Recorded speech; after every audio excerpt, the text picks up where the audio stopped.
Prime Minister thanked President Lula for warm hospitality extended to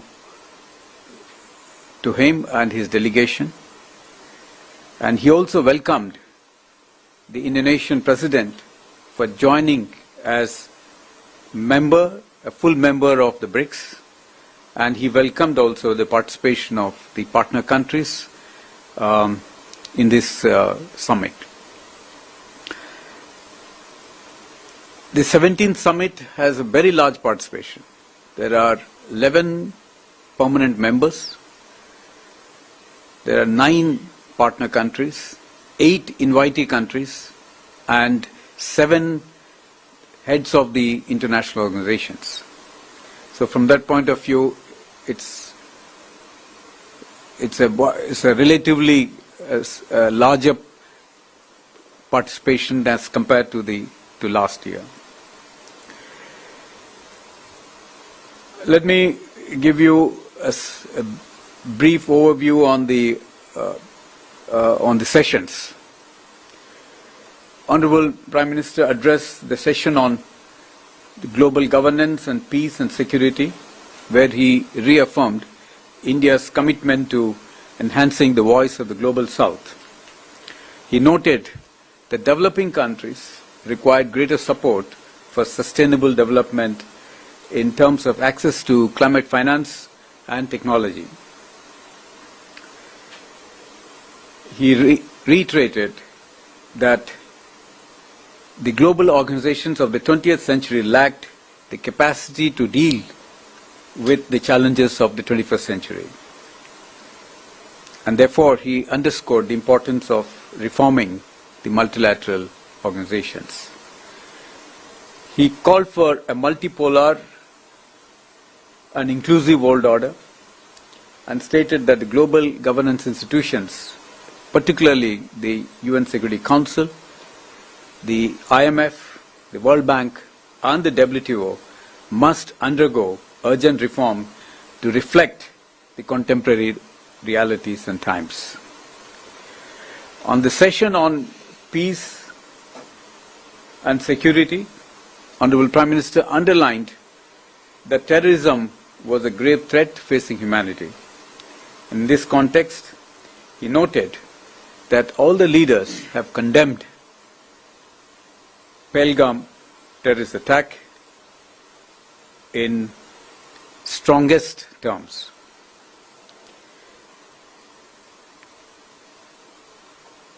He underlined that the Pahalgam attack, terror attack, is an onslaught on the entire humanity.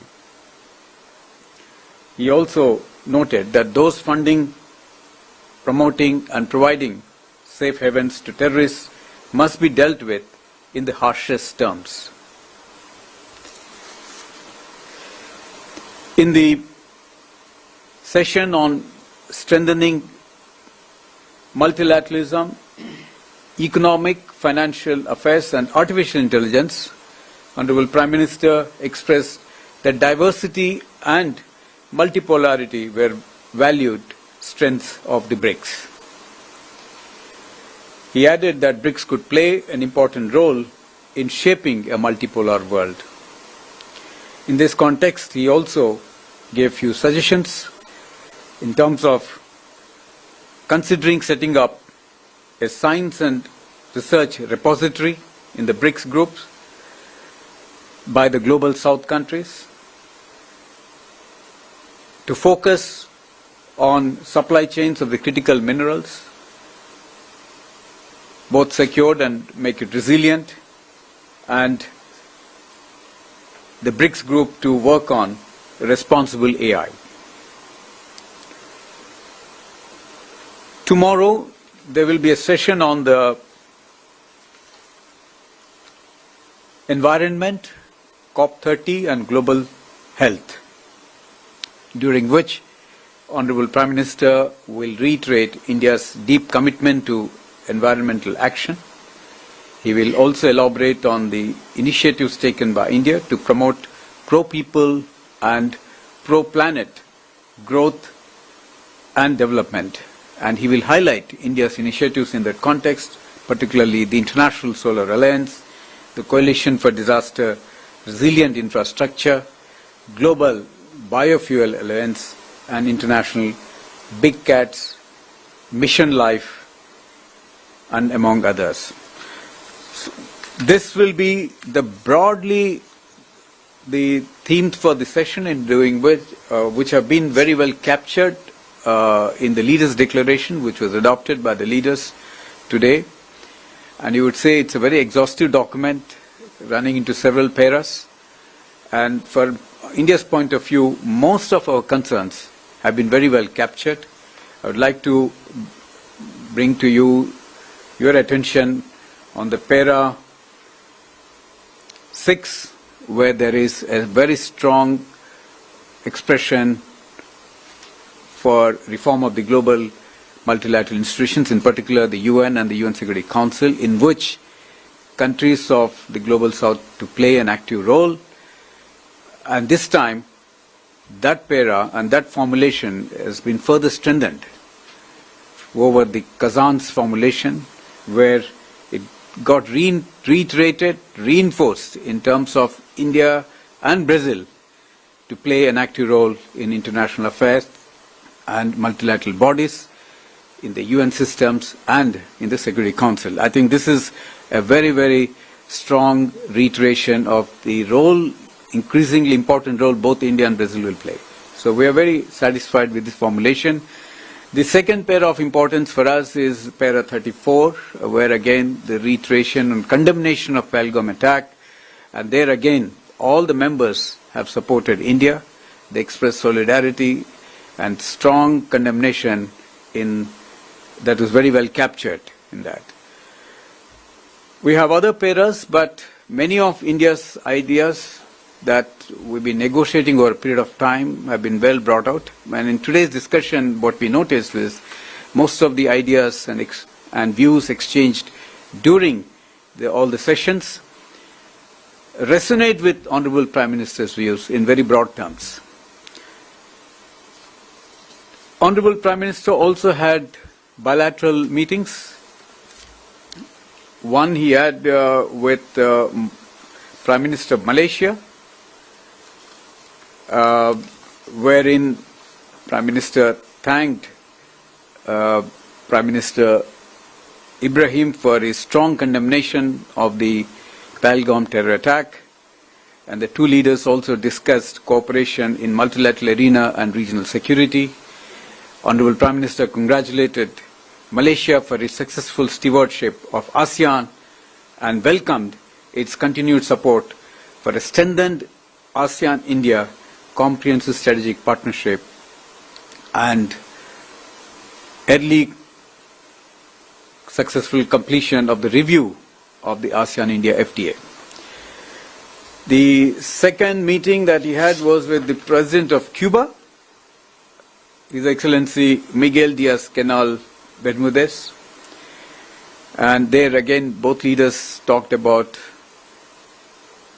bilateral issues and exchanged ideas on further economic cooperation between the two countries.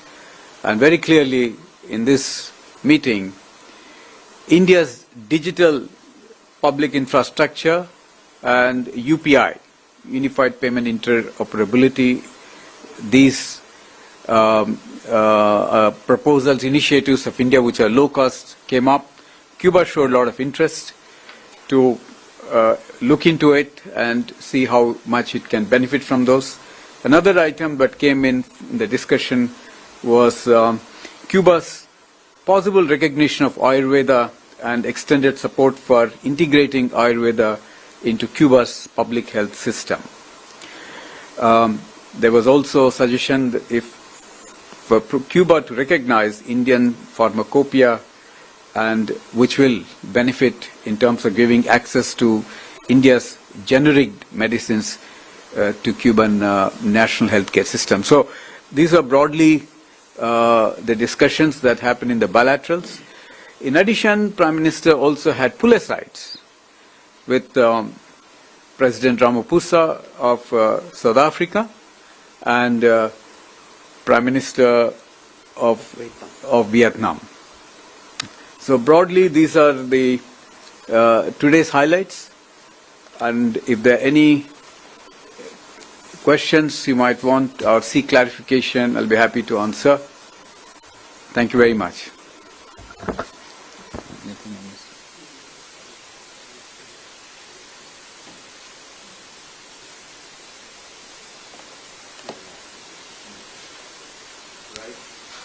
Okay. Yes, please. Please identify yourself. Sir मैं विशाल पांडे हूं ABP news से। मेरा सवाल है, आज जो BRICS के joint declaration में पहलगाम आतंकी हमले की कड़े शब्दों में निंदा की गई और इसके साथ ही ये कहा गया है कि जो संयुक्त राष्ट्र के द्वारा डेजिग्नेटेड टेररिस्ट हैं उन पर कार्रवाई की जानी चाहिए और खास बात यह है कि सभी देशों ने इसका समर्थन किया जो इसके सदस्य देश हैं। तो क्या ये पाकिस्तान को बड़ा संदेश दिया गया है यहां से, क्योंकि पाकिस्तान ही आतंकवादियों को पालता पोसता है, क्रॉस बॉर्डर टेररिज्म को अंजाम देने का प्रयास करता है, क्रॉस बॉर्डर शब्द का भी प्रयोग किया गया है। तो क्या ये सीधा संदेश पाकिस्तान को दिया और तमाम देशों का समर्थन भारत को मिला है? मेघना. Sir, I have two questions. I'm Meghna Dev from DD India. First one, there is the declaration. It says that there will be work on finding out interoperability in the BRICS cross-border payments initiative. What is that initiative? There was a technical report also that was revealed. ओहो, सुन देखो इधर, ये छतरी भी है। सुनो, ये हमारे लिए कुछ ज्यादा महंगा नहीं है, अभी से बिगाड़ने शुरू। हम बिगाड़ेंगे, तुम बनो क्या? खरूस। अच्छा, एक मिनट। क्या हुआ? अभी से इतना खर्चा करोगे तो मेरी पढ़ाई का क्या करोगे? आप बिल्कुल टेंशन मत लो, आपके पापा ने प्लानिंग कर रखी है। अच्छा, उन्होंने पहले ही लाइफ इंश्योरेंस का चाइल्ड प्लान सोच रखा है, इसके लिए। बढ़िया है। आप आइए, बैठिए, लेके चलते हैं इसमें। सपनों को रखो सुरक्षित चाइल्ड प्लान के साथ। Okay.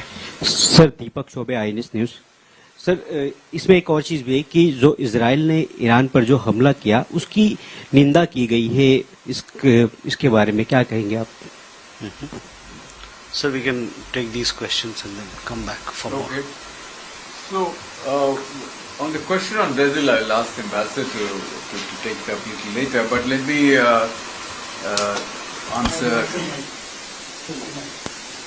So, let me articulate some of the more important questions that came up in the context of Pahalgam. See, if you look at the para, it's 34, it's very clear. One is there is unanimous condemnation of all the leaders. I think you need to know that. And it also says that condemnation in all its manifestations, and including those who abet, who finance, and either openly, covertly, or overtly, in both ways, it has been condemned. There is also reference to the cross-border movement of terrorists. It's also coming out very clearly, and the listing of terrorist groups. Then there is also a strong support for comprehensive convention on against international terrorism, which was India's formulation, India's initiative in the UN for a long time, as you know that. So the message is very clear for anyone who understands the dangers of terrorism and how it can be, how it needs to be condemned, tackled not by just us. You know, there is a solidarity, there is a universal condemnation, which means all the countries are against it in any form. So that message is very clear to our neighbors. I will let me mention about the BRICS cross-border payments, which Meghna has just brought it out, and the debt servicing issue. So I think this is a concern post-COVID, as you all know, that countries economically have become weak in the global south, and that is truly the concern of the BRICS countries, because BRICS in some sense, represent global south countries, a multipolarity in its strongest terms, because there is a diversity in the BRICS countries. So this was one of the ideas. Now, what are they looking for? Countries are looking for alternatives. Interoperability payment is a faster mechanism in terms of being able to do cross-border trading. And this is a low-cost solution. India has been successfully implemented it, and we are also entering into bilateral arrangements with many countries. So within the BRICS track, there is a discussion on it. We are hopeful that in the days to come there will be traction, and countries will accept it as it is beneficial to most of them. Now, you talked about the national currency settlement also is to be in a trade in national currency settlement. This is to be seen in the same breadth. So a significant progress has also happened in that context, and all the countries are quite supportive of these initiatives.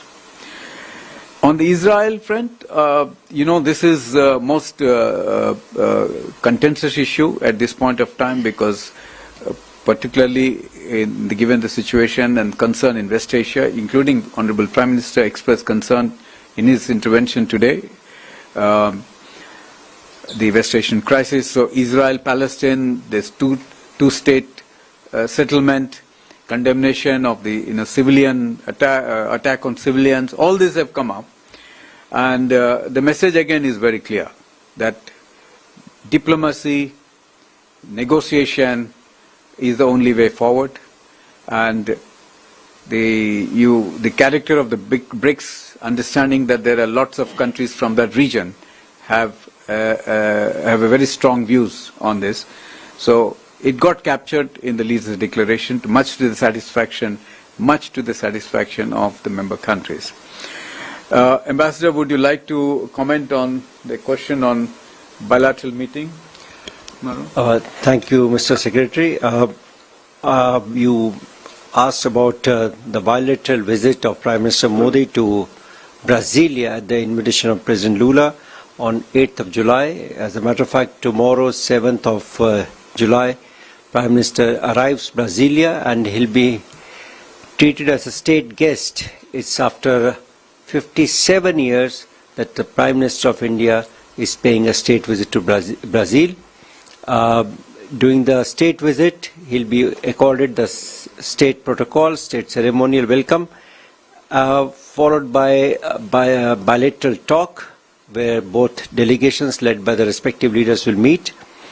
And after the talks, we are hoping to sign 4 agreements or /MOUs between the two countries, namely on renewable energy, counter-terrorism, agricultural research cooperation between ICAR, which is Indian Council for Agricultural Research, and Embrapa of Brazil, and also exchange and mutual protection of confidential information. These agreements have been finalized, and we are hoping to sign this on 8th of July. Thank you. Now we have more questions. Akhilesh. Sir, I'm Akhilesh Suman from Doordarshan. This is the first time that you are meeting with several new members, extended BRICS. So can you give us a flavor of the type of discussion that took place on various issues? And also that, was there any proposal to change the name of the BRICS, because it is no more Brazil, Russia, it is China and South Africa? Okay. We have a question there. Hello, sir. This is Suryagni from IANS. Sir, we saw the Prime Minister directly speaking about reforms on international bodies, and we also saw the joint declaration on it.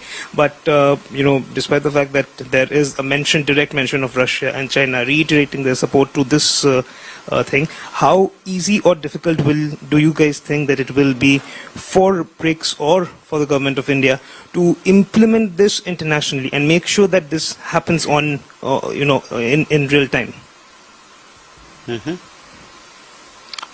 Sir. Well, I think Akhilesh ji,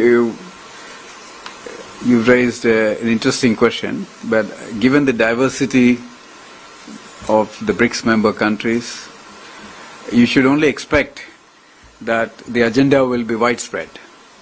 And, you know, mostly the agenda setting is by the host country that sets the agenda. But host country also takes into consideration the diversity that exists in the group. So going by that, if you look at the sessions, it's very clear. The artificial intelligence, good governance, peace and security, you have global health, COP30, multilateralism. Now these are all concerns of the global south, and that's where it is.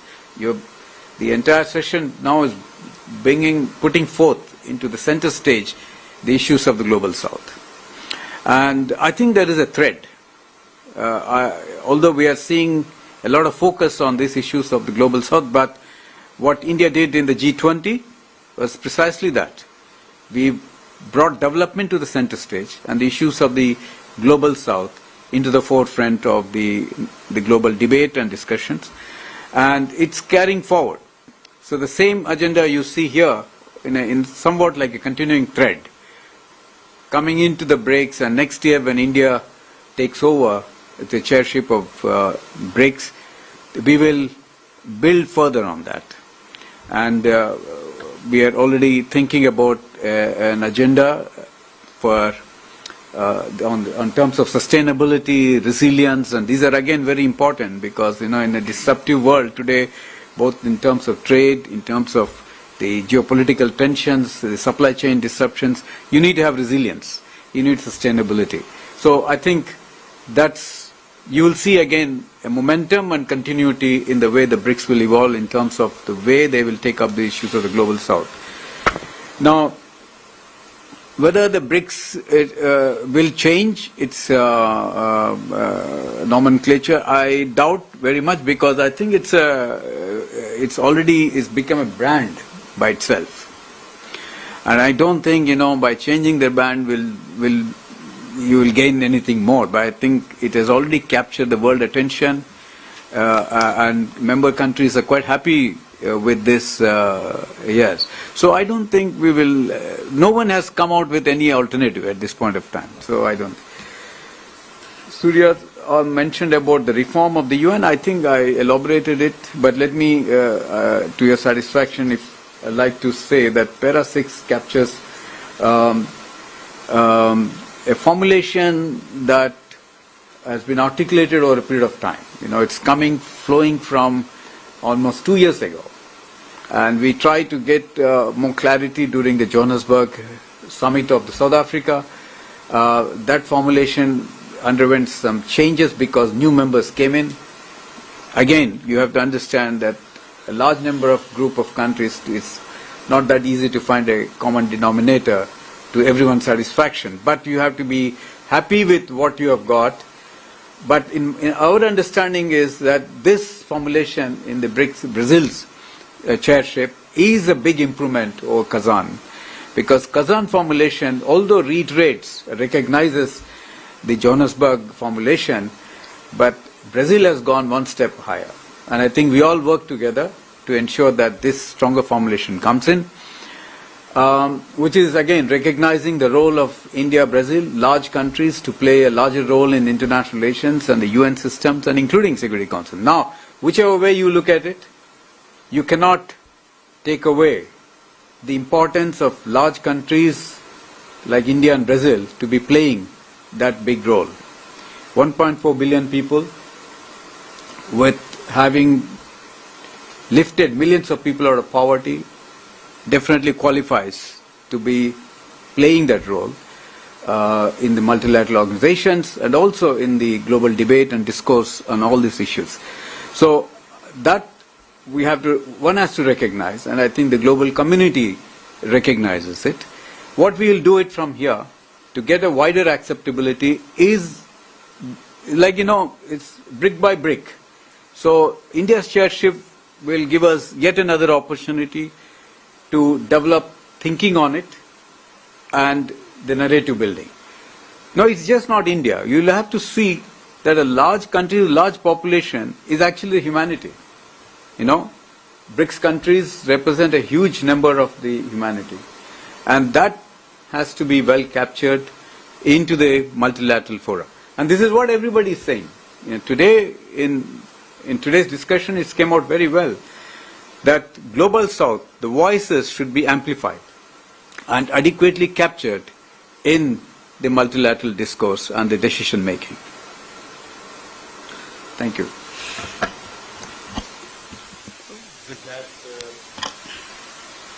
With that, ladies and gentlemen, we come to the close of this session. Thank you very much. Please do stay in touch because we have more updates on this visit of the Prime Minister. He will be traveling, as the Ambassador said, to Brasilia tomorrow for a state visit, and thereafter there are other programs as well. Thank you.